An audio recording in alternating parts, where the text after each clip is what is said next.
But truly, the ripple effect is woven in and out of all of our connection, and we really are connected to each and every person. Imagine that you are powerful beyond your wildest dreams. Your own unique and powerful soul is your very essence, leading you closer to the true source of beauty, magnificence, and wonder that is found deep within your being. Powerful Soul is about you. It's about helping you uncover the true nature of your soul. Once you understand the power of who you truly are, you will be unstoppable and you will begin to live your best life. This show is a tool to help you, once again, reclaim the power of your soul. No matter how hard I look, I'm still blind. It's not what you see, but... Welcome to Powerful Soul. I am your host, Laurie Majka, and I'm always excited to have you here with me, but especially today because we are going to be covering one of my all-time favorite topics, soulmates and soul contracts. I think that there are so many misunderstandings about soulmates. We have that glamorous Hollywood version, that one and only person, like in the movie Jerry Maguire, that one person that completes us. But truly, soulmates are much, much more complex than that. And we're going to talk about all of the soulmate relationships you have in your life. And I think you're going to be surprised at how many there are. First of all, I want to mention that a soulmate is any person that you encounter that you feel like you've probably known before. So I want you to think about all of your very closest relationships in your life. Relationships with your parents, relationships with your siblings, family members, grandparents, close friends, lovers, teachers. Anybody that you have of significance in your life is a soulmate. And we have some soulmates that are closer than others. And I believe that as soulmates, especially the super close ones, we match each other on a vibration level. And not all soulmates incarnate in each lifetime together. So your very closest soulmate may not even be on this earth plane right now. Or your very closest soulmate might have been a grandparent or a great-grandparent who has since passed away and is not currently in your life, but is helping and guiding you on the other side. Soulmate relationships really are in place to help you achieve something that you couldn't achieve without those relationships. Now, you've heard me talk a lot about the purpose of being here on this earth plane and in this body and in this incarnation right now. And I believe that our greatest purpose is to learn these soul lessons. I always believe that the lesson everybody is here to learn about is love, because at the core of who we are as powerful souls, we really are the true essence of love. But I think that there are lots and lots of other lessons that we come here to learn. And if you think about your life and how it's designed, you have all of these people that you interact with. And I truly believe that we learn the most about ourselves through our interactions with other people. So think about if you were to be stranded on a deserted island and you were just there by yourself. Would you learn about yourself? Of course, you'd probably learn about the strength of who you are. You'd have to find a way to fend for yourself, take care of yourself. You'd probably discover that you're stronger than you ever imagined you could be. But you wouldn't learn a lot about yourself because you would only be interacting with yourself. So in this game of life, we've set things up so that we have interactions with other people, so that we can truly learn all these lessons about ourselves that we've set up to learn before we come here. And you learn more because in every relationship you have, you play a role. You play a role sometimes of teacher, you play a role of student. And really, in the scheme of lifetime after lifetime of learning, we have probably played every role, male and female, good and bad. And again, the purpose of learning is to understand your soul and to grow and learn and love. So when we meet a soulmate, it usually comes with a special feeling. And I think that feeling is what I call a soul recognition. And I believe that there's nobody in this lifetime who you are in close relationship with who you have not known before. And that's why as you encounter people in your life, maybe somebody who you enter into a romantic relationship with, or somebody that you come into contact with and become best friends with. These are soul recognitions at the deepest level. And not only do we have lots and lots of soulmates, but some of them are closer than others.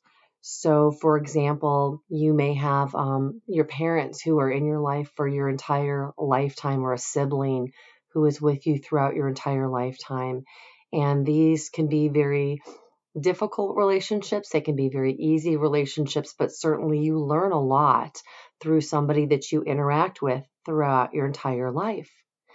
But then you'll also have very deep, meaningful relationships that may not last very long, but show you something or teach you a lesson that you could only learn through that special interaction with that one person. So that's what I mean by a soulmate. And I think that part of the recognition is feeling like you've known this person forever.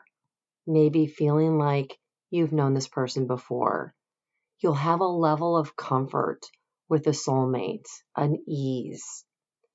And it's somebody that if you didn't speak to for many, many years, you could come in contact and pick things up right where you left off.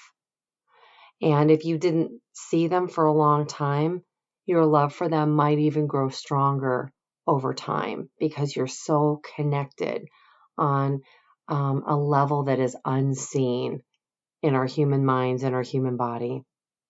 There is a beautiful story about soulmates that I love in my favorite book, Billy Finger's How My Big Boy Brother Proved to Me That There's Life After Death by Annie Kagan. In this book, Annie's brother Billy dies and begins communicating with her from the other side. And in one part of the book, he describes our soulmate connections. And he describes the beauty of our soul on the other side. And he talks about how when we walked into a store, if we were able to see the beauty of somebody's soul, we would be so mesmerized by the cashier in the store that we wouldn't be able to function. So he said, on a soul level, imagine if you were to encounter a very close soulmate, the beauty of that soulmate would be so overwhelming to you because of the great love that you have for that person. And I think that that's a beautiful way of looking at soulmate relationships. And soulmate relationships are not always loving and easy. Sometimes we learn the most about ourselves through our most difficult encounters and interactions. And I'm going to talk a little bit about our soul contracts and why sometimes these more difficult relationships happen around us. But for right now, I'm going to pause and I want to talk about the last episode that I recorded called The Power of the Mirror.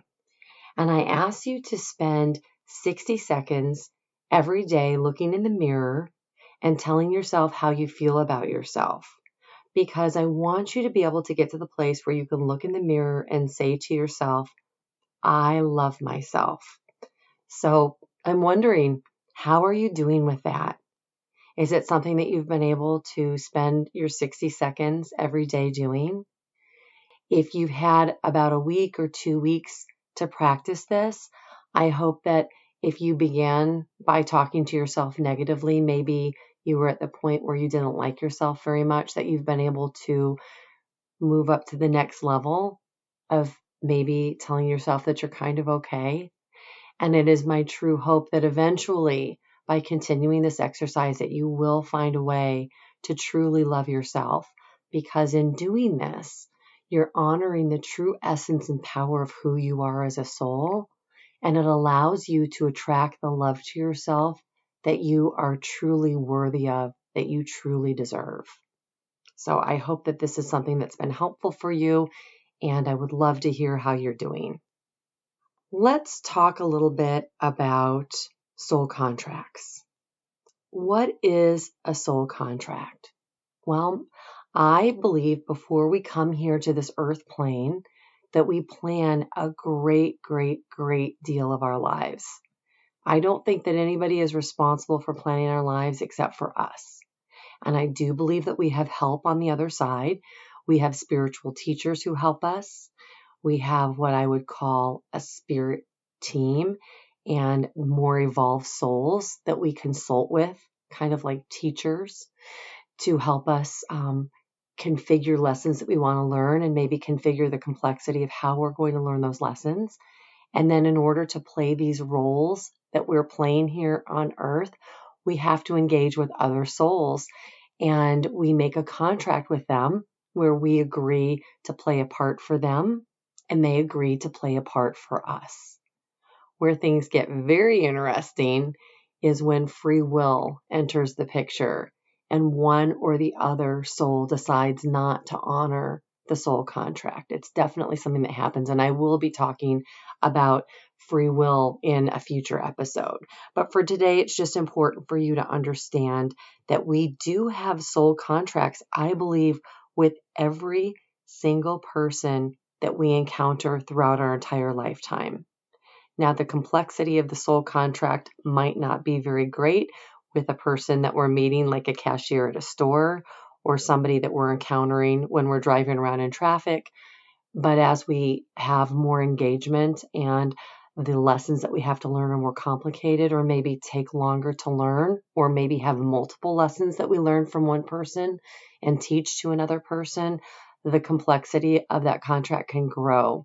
And I don't think that there's any limit to how complex a contract can be between two people.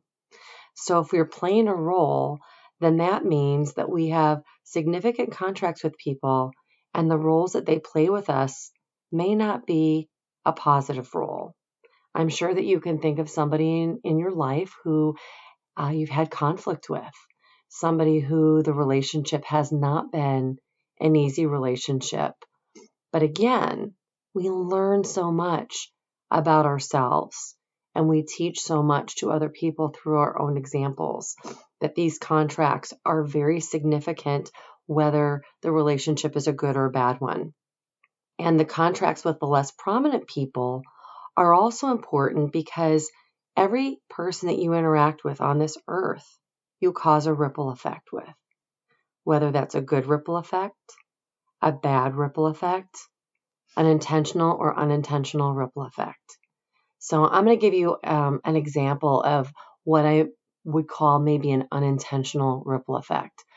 Let's say that you are driving along in traffic and there's some road construction up ahead, and maybe you're deep in thought and you haven't been paying very much attention, and all of a sudden a lane is ending and it's heavy traffic, and there's somebody in the lane that's ending that wants to get in front of you, and you're not feeling very generous today. Maybe you didn't have a good day at work.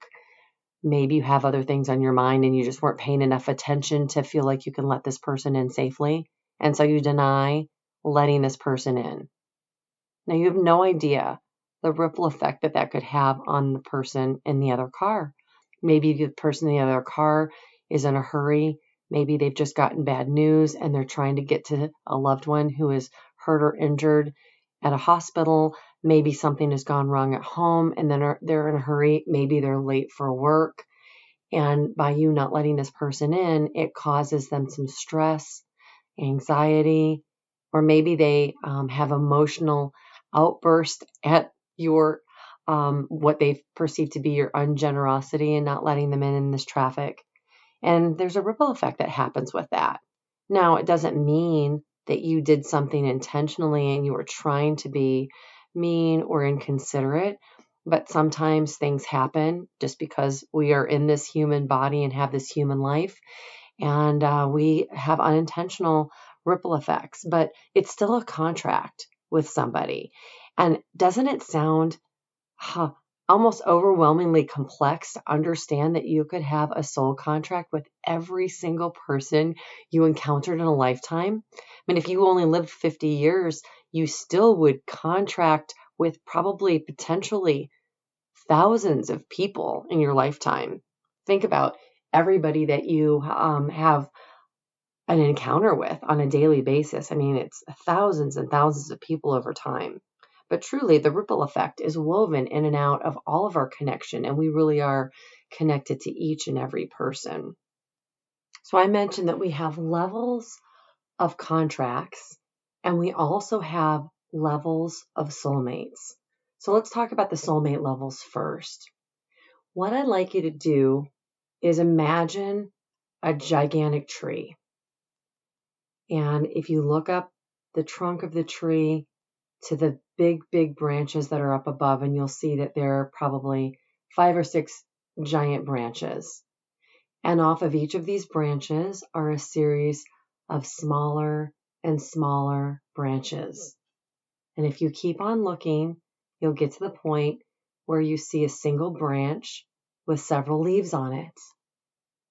That branch represents you as one leaf, and all of the other leaves on that branch are your very closest soulmates. And it's almost impossible to determine offhand exactly how close the soulmates are in your life and who they are.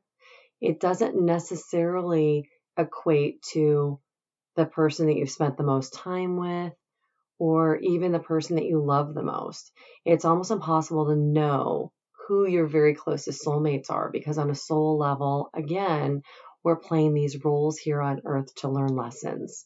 But you absolutely have a very, very close soulmate group, some of whom, again, didn't incarnate in this lifetime. Now I want you to look at the branch next to you, and that branch is also full of several leaves. The branch next to you are also very, very, very close soulmates. So the soulmates on this branch could be your children, family members, parents, best friends, teachers, mentors, people you work with. They could be just very, very close people who have had some significant impact in your life. Now I want you to look at the branch a couple over from those people. And these people might be more of acquaintances in your life. Maybe it's neighbors, people that you work with, but that you don't have close bonds and friendships with.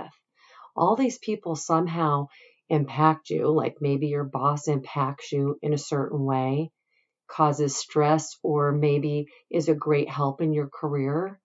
They're still soulmates, but they might not be the closest soulmates. And then you can tease that out, and you can look at the very large branch that you and all the other branches are a part of.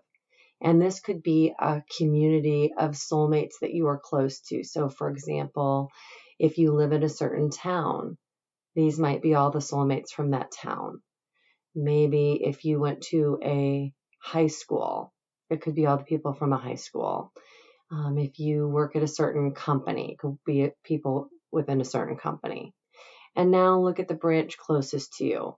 Maybe the people on all those branches and all those leaves are all the people that live in the same state that you live in. Or maybe they're part of the same political party that you're part of. And as you tease that out and you look at more and more of the inclusive part of the tree and all of the leaves, you'll see that everybody is still connected. You might not have a lot of interactions with the other leaves on the other branches that are far away from you, but as a collective, you're still connected maybe to everybody who lives in your country. And ultimately, you're connected to everybody in the tree, who would be everybody in the world. And then if you look at the trunk is what I would refer to as the light, God, universal consciousness, collective one, whatever word you want to use to unify that we're all a part of, that our souls are all connected to, would be the trunk of that tree. So I hope this helps you to paint a picture and understand a little bit more about the soulmates and the soul contracts. I'm going to take another little break here, and I have a recommendation for you. This week, I found a little movie on Netflix. It's about an hour and a half long that I cannot stop thinking about and I cannot stop recommending to everybody. It's called The Octopus Teacher, and I found it on Netflix. It has beautiful cinematography, and it's a story about a diver who finds an octopus off of the coast of Africa in a kelp forest. And they form a very unique and special bond. Oh my goodness.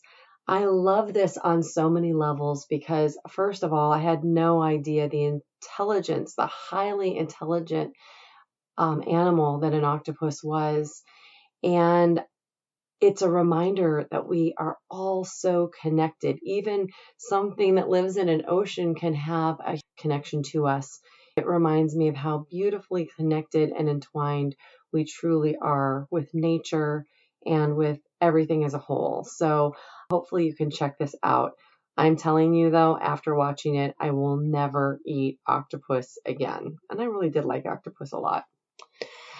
Okay, let's go back to finishing up talking about helping you understand the soulmates and soul contracts and how does this contribute to the power of your soul. Well, if you're here to learn lessons, then again, the only way that we're going to truly learn the majority of our lessons is through our interactions and connections with others. And I mentioned before that we are both student and teacher, and good things happen in our lives and bad things happen in our lives.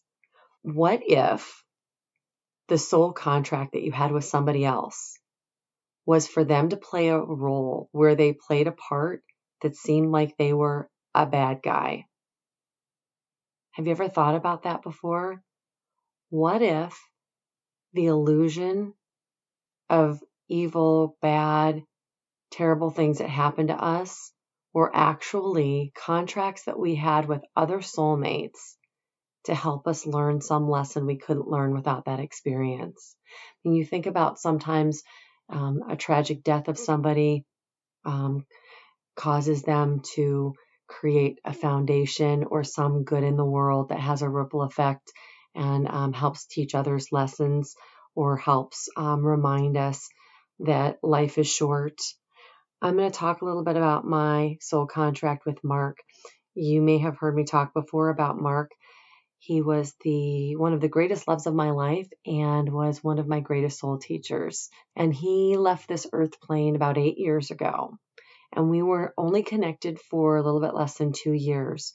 But in those 2 short years, I learned more about myself through my connection with Mark than I probably learned through most other connections that I've had out of my entire lifetime for people that have been in my life for my whole life.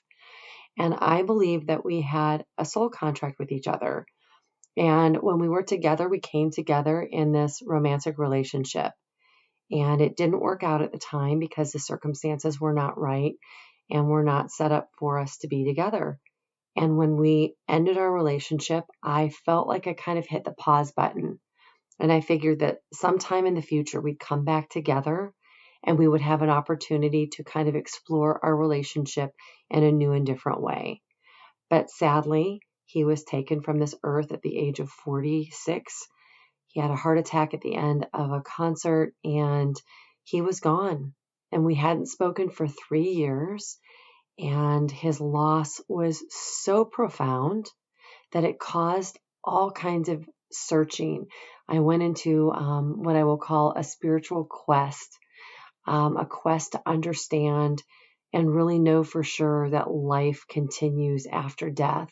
And I began in earnest seeking information about mediums who connected to the other side and people having near-death experiences and talking about those. And I wanted to find a way to connect to Mark. And I successfully connected to his spirit through several different medium experiences. And since Mark's death, several things have happened in my life. First of all, I wound up painting 400 paintings in my soul heart art, inspirational art that I believe were divinely created through my connection to Mark on the other side. And I wrote a book about all of the signs that Mark sent me after he died, which you can read on Amazon, called Signs Surround You, Love Never Dies. In a sense, although I learned a great deal from Mark while he was here in the flesh, there's a part of me that learned even more through my interactions and connections to him after he died. Because through him, I don't think I'd be sitting here talking to you on this podcast if Mark hadn't died. And I know for sure I wouldn't have created all of the artwork and my soul whispers. And I know for sure I wouldn't have received all the signs that I received after he died, and I wouldn't have written the book, which has a tremendous ripple effect on the world. So don't discount the losses that you've had in your life and the tremendous love and energy that continues on after somebody dies. And all of the choices that you make can actually help in your own spiritual soul growth and raising your vibration after somebody dies based on how you react to that person's death. I also had a significant soul contract with my ex-husband. My ex-husband and I were together for almost 30 years. And I believe that our soul contract was to come together, have our children, and raise our children. And I really and truly believe that our soul contract ended when our children were old enough to leave home and begin their own lives. It doesn't mean that my contract with him ended in the sense that he's not in my life, because he is. But I think our most significant role with each other was really around raising our children. I think that you can probably think of a relationship that you've had in your life that didn't work out, maybe a romantic relationship that didn't work out. And it could be because somebody decided not to honor the soul contract that you had with them. And again, that's a free will choice, and I will be talking about that in future episodes. It certainly makes the game interesting, doesn't it? I hope this sheds some light on what is a very complex topic. And I'm sure that there are so many aspects that our human brain is just incapable of knowing and understanding in this game. If you would like to dive in deeper, you can head on over to my Soul Heart Art page, where I have literally over 100 articles that I've written about soulmates, soul contracts, and soul connection. So you can enter any of those topics into the search bar and read more about it. I also have a new book that will be coming out this fall, where the second part talks about spiritual lessons learned. And I have a chapter on soulmates, where I talk a little bit more about that tree analogy and soul contracts. I would love to hear your thoughts on soulmates and soul contracts. You can head on over to lauriemajka.com and leave me a message on my contacts page. And if you'd like more inspiration, join me on my Facebook page, Soul Heart Art XO, and on Instagram under Laurie Majka. Never forget that you are a powerful soul, and the essence of you is pure spirit. You are a soul in a body, not a body with a soul. Part of your lesson here on this earth is to remember who you truly are. You are beautiful beyond measure, and together we can change the world. Thank you, and I look forward to connecting with you again very soon. So just be you, your beautiful self. 'Cause when you love you, you don't need nobody else. Singing la-ti-da-di-da, oh la-ti-da-ti-da-di-da. Life is beautiful when you know just who you are. La-ti-da-di-da, oh la-ti-da-ti-da-di-da.